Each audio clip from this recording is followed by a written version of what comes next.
వీక్షిస్తున్న తెలుగు ప్రేక్షకులందరికీ నమస్కారం. టెక్నాలజీతో పోలీసుల సహాయం లేకుండా పట్టుబడ్డ దొంగల ముఠ. మరి వివరాలు చూసేద్దాం. అసలు ఎలా పట్టుబడ్డారు ఏంటి అనే పూర్తి సమాచారం ఈ వీడియోలో ఉండబోతుంది. షార్ట్గా ఉండబోతుంది. లేటెస్ట్ అప్డేట్స్ కోసం ఛానల్ని సబ్స్క్రైబ్ చేసుకోండి, లైక్ చేయండి. మీరు లైక్ చేసినట్లయితే ఇటువంటి ఇన్ఫర్మేటివ్ వీడియోస్ అనేది మరింత మీ ముందుకు తీసుకురావడం జరుగుతుంది. ఇక నెల్లూరు గంజాయి రవాణాకు స్టాక్ పాయింట్గా మారిందన్న ఆరోపణలు అయితే ఇటీవల ఎక్కువయ్యాయి. మరి ఇటీవల ఎక్కువైన ఈ యొక్క న్యూస్ అనేది ఒరిస్సాతో పాటు ఏపీలోని విశాఖ ప్రాంతాల నుంచి తమిళనాడు, కర్ణాటక రాష్ట్రాలకు నిత్యం గంజాయి అక్రమ రవాణా అయితే జరుగుతుందని ఉంది. అయితే గంజాయి రవాణా స్టార్టింగ్ పాయింట్ నుంచి డెలివరీ పాయింట్ వరకు కూడా నేరుగా ఒకేసారి సరఫరా చేయడం సాధ్యం కాదు.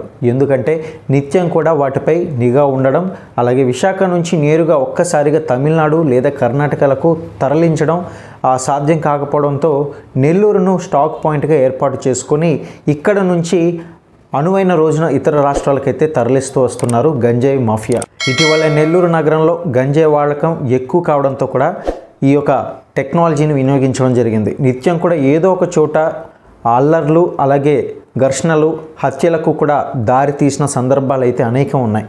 ఇందులో భయంకరమైన విషయం ఏంటంటే కనుక ఇటీవల కాలంలో విద్యార్థులు కూడా గంజాయి బానిసలు అవుతున్నారు. మరి సాధారణంగా చూసినట్లయితే గతంలో కూడా చంద్రబాబు నాయుడు గారు ఈ యొక్క విషయంపై స్పందించడం కూడా జరిగింది. అయితే నెల్లూరు పోలీసులు నిర్వహించిన సర్చ్ ఆపరేషన్లో భాగంగా గంజాయి సేకరిస్తున్నది అధిక సంఖ్యలో విద్యార్థులుగా గుర్తించిన పోలీసులు షాక్ అయ్యారు. దీంతో ఒక టెక్నాలజీని వినియోగిస్తూ ఒక డ్రోన్ని ఆ ప్రాంతానికి వదలడం జరిగింది.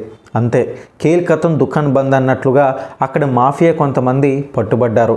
ఈ యొక్క డ్రోన్ సహాయంతో అక్కడ ఉన్న వాళ్ళందరినీ కూడా వెంటనే ఆధీనంలోకి తీసుకొని ప్రతి ఒక్కరిని కూడా అరెస్ట్ చేయడం అయితే జరిగింది. మొత్తానికి పోలీసుల సహాయంతో పాటు వీరి యొక్క ప్రోత్సాహంతో పాటు డ్రోన్ యొక్క సహకారం కూడా చాలా ఎక్కువగా ఉపయోగపడిందనే చెప్పుకోవాలి. ఇటువంటి మరిన్ని అప్డేట్స్ కోసం ఛానల్ని సబ్స్క్రైబ్ చేసుకుని లైక్ చేయండి.